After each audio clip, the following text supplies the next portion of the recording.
Come see us on tour in Dallas, Austin, Baltimore, Hartford, Connecticut, Syracuse, New York, Atlantic City, Levittown, Cohoes, and Providence, Rhode Island. Go to jimmydore.com for the link for the cheapest tickets. So I just want to remind people what the terms were of the ceasefire agreement. The terms of the ceasefire agreement was it was negotiated by the U.S., Qatar, and Egypt. Total of 33 Israeli hostages were to be released during a 6-week first phase in exchange for the release of about 2,000 Palestinian prisoners from Israeli jails. As of Monday, about 3 weeks into phase 1, about half of the hostages due to be released have thus far been freed, in line with the schedule laid out in the agreement. There are 76 hostages still held by Hamas or its allies in Gaza. On Tuesday, the IDF announced that the oldest one of them, an 86-year-old Shlomo Mansour, had been murdered by Hamas. Mr. Trump made those comments about the hostages that he said that was on Monday. Now, he spoke hours after Hamas said it was delaying the next release of hostages, which was scheduled for Saturday, as a spokesman accused Israel of violating the ceasefire agreements, including by targeting Palestinians in Gaza with airstrikes.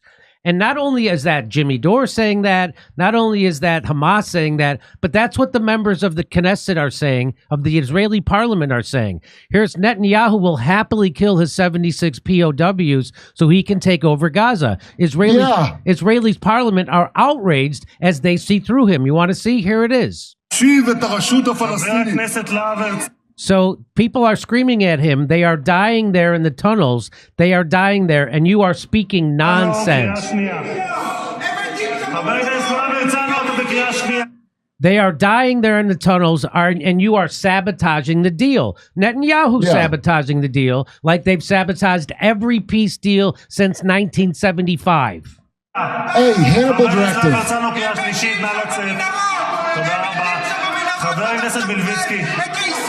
You are sabotaging the deal. They are dying there. They're dying in the tunnels.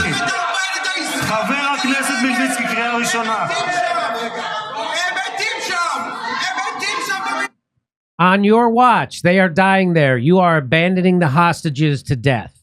That's what the members of the Israeli party, and now they have to be scared, taken out by security.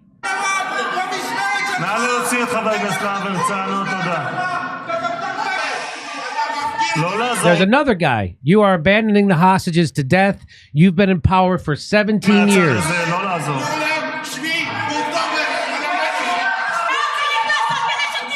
What will it take for you to leave already? We can't listen to you anymore.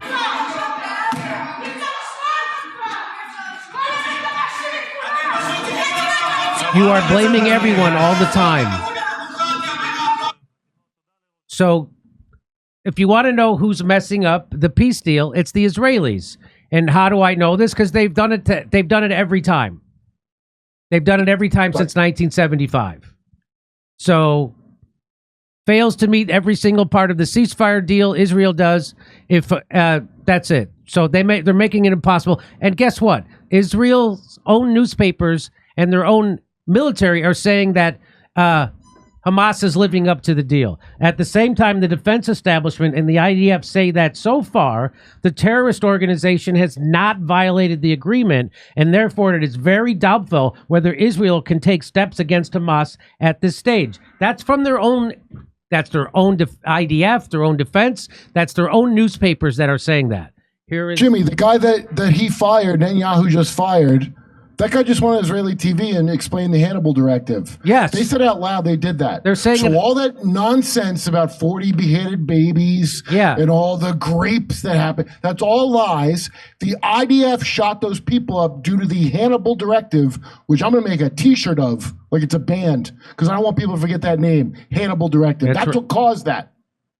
Confirmed, Israel has intentionally sabotaged the ceasefire deal. It is why Netanyahu went to Washington to arrange a reboot of the genocide in Gaza. As Donald Trump himself said, he will now unleash hell on the native population, Palestinian population of Gaza, simply for resisting and refusing to flee under U.S. and Israeli bombs. So speaking on condition of anonymity to discuss a sensitive matter, the Israeli officials and two mediators said that Hamas's claims were accurate.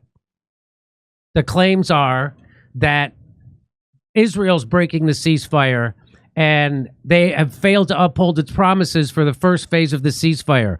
They're the ones breaking it, as they always do. Why are we even at this point when you know that Bibi Netanyahu supported terrible Hamas himself just to prevent a two-state solution and said it out loud? It's such an obvious thing where it's your fault. Wouldn't you turn on him first? Wouldn't you? It's so insane that this problem with Hamas, I gave up on Hamas in 2016, I like to bring up. Bibi paid them money to stay as the top gang in the concentration camp. And now we're going to pretend that it's Hamas's fault? Like, beyond that, there's nothing. As soon as you say that, they shouldn't even be coming up. It's your fault. Come see us on tour in Dallas, Austin, Baltimore, Hartford, Connecticut, Syracuse, New York, Atlantic City, Levittown, Cohost, and Providence, Rhode Island. Go to jimmydore.com for the link for the cheapest tickets.